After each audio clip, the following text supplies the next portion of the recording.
സംഖ്യാപുസ്തകം 10-9 നിങ്ങളുടെ ദേശത്ത് നിങ്ങളെ ഞെരുക്കുന്ന ശത്രുവിന് നേരെ, വായിച്ചാട്ട്, നിങ്ങളുടെ ദേശത്ത് നിങ്ങളെ ഞെരുക്കുന്ന ശത്രുവിന്റെ നേരെ നിങ്ങൾ യുദ്ധത്തിന് പോകുമ്പോൾ. അപ്പൊ മുമ്പിൽ പറഞ്ഞ എന്ത് ഞെരുക്കവുമാകട്ടെ, നിങ്ങളുടെ ദേശത്ത് നിങ്ങളെ ഞെരുക്കുന്ന ശത്രുവിന് നേരെ നിങ്ങൾ യുദ്ധത്തിന് പോകുമ്പോൾ ഇന്ന് നിങ്ങൾ യുദ്ധം അഴിച്ചു വിടണം.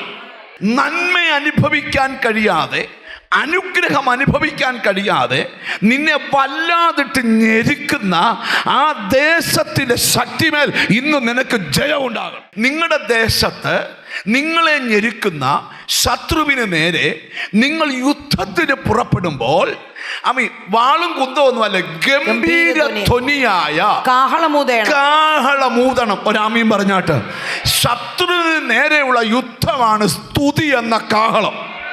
ഒരു നല്ല ഹല്ലേലൂയ പറഞ്ഞാട്ട്. എന്ന് പറഞ്ഞാൽ നീ സ്തോത്രം ചെയ്ത് കഴിഞ്ഞാൽ നിന്നെ ഞെരുക്കുന്ന ദേശത്തിലെ ശക്തികൾ, നിന്നെ തകർക്കുന്ന ദേശത്തിലെ ശക്തികൾ നിന്നെ വിട്ട് ഓടാൻ തുടങ്ങും.